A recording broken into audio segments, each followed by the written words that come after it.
प्रिय छात्र छात्राओं, सुप्रभात। आज इस वीडियो में मैं सुरेश चंद्र उपस्थित हूं और आप सभी का इस वीडियो में हार्दिक स्वागत व अभिनंदन है। प्रिय बच्चों, इस वीडियो को शुरू से अंत तक पूरी देखिए, सुनिए और समझिए, तो इस पाठ से संबंधित आपको पूर्ण जानकारी प्राप्त हो जाएगी। बच्चों, आज कक्षा 8 में हिंदी बसंत में पाठ 17 बाज और सांप, इस पाठ का अध्ययन इस वीडियो में करेंगे। प्रिय बच्चों, इस पाठ के लेखक श्री निर्मल वर्मा जी हैं, जिन्होंने बहुत ही कड़ी मेहनत से इस पाठ को लिखा और आपके सिलेबस में ये प्रस्तुत है। बच्चों, पाठ का नाम और उसके लेखक का नाम हम सभी के लिए मालूम होना चाहिए, क्योंकि इस पाठ से यदि कोई पैराग्राफ आता है तो आपको संदर्भ सहित व्याख्या करनी होगी। संदर्भ सहित व्याख्या करने के लिए आपको पाठ का नाम और लेखक का नाम बहुत कंपलसरी याद होना चाहिए, क्योंकि ये दोनों चीजें संदर्भ में लिखनी पड़ती हैं, पाठ का नाम और लेखक का नाम। बच्चों, आज इस पाठ में मैं लेखक श्री निर्मल वर्मा जी के बारे में थोड़ा सा बताऊंगा, प्रकाश डालूंगा और इस पाठ का सारांश क्या है वो आपको संक्षेप में मैं बताने जा रहा हूं। आप लोग ध्यानपूर्वक देखिए और सुनिए। बच्चों, इस पाठ में जो कुछ कठिन शब्दार्थ आए हैं वो मैंने नोट कर दिए हैं, इनको अपनी फेयर कॉपी पर नोट करेंगे और याद करेंगे। तो बच्चों, लेखक श्री निर्मल वर्मा जी के बारे में मैं आपके समक्ष कुछ संक्षेप में बताना चाह रहा हूं, आप देखिए और सुनिए। प्रिय बच्चों, बाज और सांप जो पाठ है ना, ये क्या है, कहानी है जिसको निर्मल वर्मा जी ने लिखा है। निर्मल वर्मा जी ने इस कहानी को लिखा है। बच्चों, निर्मल वर्मा हिंदी के आधुनिक कथाकारों में एक मूर्धन्य कथाकार व पत्रकार थे। बच्चों, निर्मल वर्मा ने कई कहानियां लिखी, जिसमें परिंदे कौवे और काला पानी, बीच बहस में, जलती झाड़ी आदि प्रमुख हैं। बच्चों, इन्होंने यात्रा वृतांत लिखा। यात्रा वृतांत में इन्होंने धुंध से उठती ध्वन और चीणों पर चांदनी तथा बहुचर्चित उपन्यास, बहुत ही इन्होंने बच्चों हिंदी गद्य साहित्य के क्षेत्र में उपन्यासों को भी लिखा।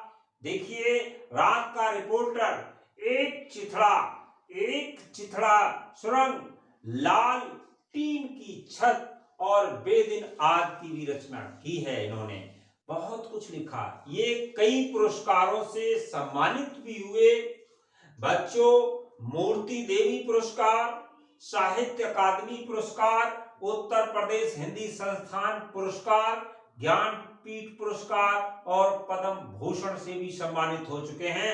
ऐसे निर्मल वर्मा जी हिंदी गद्य साहित्य क्षेत्र में महत्वपूर्ण इनकी पहचान है। बहुत सुंदर पाठ लिखा है, बाज और सांप। बच्चों, आज मैं इस पाठ का सारांश इस वीडियो में बताने जा रहा हूं। आप लोग, अभी मैंने लेखक के बारे में थोड़ा सा संक्षेप में बताया, ध्यान रखिए, याद रखिए।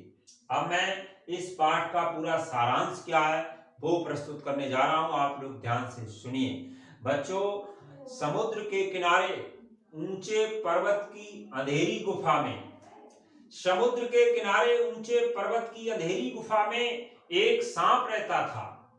पर्वत की अंधेरी घाटियों से एक नदी बहकर समुद्र में मिलती थी।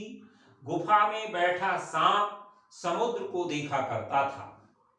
वो स्वयं को गुफा का मालिक समझकर सुखी रहता था, यानी खुशी भी रहता था, सुखी भी रहता था। एक दिन घायल बाज गुफा में आ मिला। बच्चों, सांप समझ गया कि बाज का अंतिम समय आ गया है। वो बाज के पास गया और पूछा, क्यों भाई, इतनी जल्दी मरने की तैयारी कर ली?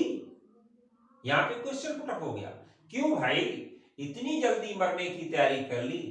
तब अपने स्वतंत्र जीवन से संतुष्ट बाज ने आकाश की स्वच्छंद उड़ान, स्वच्छंद कहते हैं मुक्त रूप से, उड़ान की इच्छा व्यक्त की। सांप ने उससे उड़ने की आशा भी जताई। बच्चों, बाज उड़ने के प्रयत्न में नदी में गिर गया। सांप बाज के आकाश प्रेम के विषय में सोचता रहा। फिर उसने आकाश में उड़ने का प्रयास किया और गिर गया। उसे चोट नहीं आई थी। वो सोचने लगा कि बाज अभागा था, जिसने आकाश की आजादी को पाने के लिए अपने प्राण गवा दिए। तब उसने लहरों का गीत सुना, जो बाज और साहसी लोगों के लिए था। वे बाज को साहसी मानकर उसका गुणगान कर रही थीं। बच्चों, इस पाठ से एक पूरे पाठ का सारांश अभी आपके समक्ष मैंने प्रस्तुत किया। इस सारांश को पढ़कर के आपको लगा होगा कि इसमें क्या क्या चीज बताई गई है। तो इस पाठ से हमको अंत में शिक्षा क्या मिलती है? बच्चों, इस पाठ से हमको शिक्षा मिलती है कि गुणगान उन्हीं का होता है जो बहादुर होते हैं। गुणगान उन्हीं का होता है जो बहादुर होते हैं। साहसी लोग दूसरों को भी प्रेरणा देते हैं। हमेशा साहसी लोग, सच्चे लोग दूसरों को प्रेरणा देते हैं, प्रेरणा स्रोत होते हैं, प्रेरणादायक होते हैं। ये हम सबको इस पाठ से शिक्षा मिलती है। बहुत बहुत धन्यवाद। अब बच्चों, इस पाठ में जो कठिन शब्दार्थ आए उनको मैं एक बार रीड कर रहा हूं, आप लोग ध्यान पूर्वक देखिए और समझिए। घाटी का अर्थ होता है पर्वतीय प्रदेशों की मध्य मैदान। लपकना का अर्थ होता है तेजी से चलना। मिलाप का अर्थ होता है मेल। गर्जन तर्जन का अर्थ होता है गरजना और गुस्सा प्रकट करना। जख्म का अर्थ होता है घाव। असीम का अर्थ होता है सीमाहीन। और दरार का अर्थ होता है फटने से उत्पन्न जगह। बच्चों, सीलन का अर्थ होता है नमी या तरी। और करुण का अर्थ होता है दयनीय। छटपटाना का अर्थ होता है व्याकुल होना। हर्ष का अर्थ होता है हानि, नुकसान। खोखल का अर्थ होता है खाली भाग। शून्यता का अर्थ होता है खालीपन। रहस्य का अर्थ होता है भेद। सुनहरी का अर्थ होता है सोने के रंग की। बच्चों, ये सभी कठिन शब्दार्थ अपनी फेयर कॉपी पर लिख लीजिए।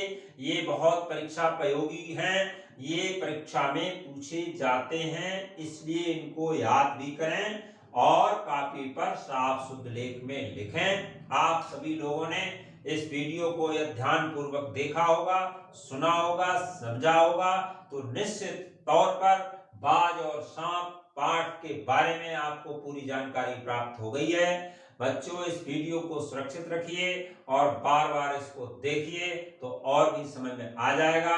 आप सब लोगों ने ध्यान पूर्वक सुना, इसके लिए बहुत बहुत धन्यवाद। आप फिर मिलते हैं अगले वीडियो में। इस वीडियो को अगर पसंद आया हो तो लाइक और सब्सक्राइब करना ना भूलें। बहुत बहुत धन्यवाद। फिर मिलते हैं अगली वीडियो में।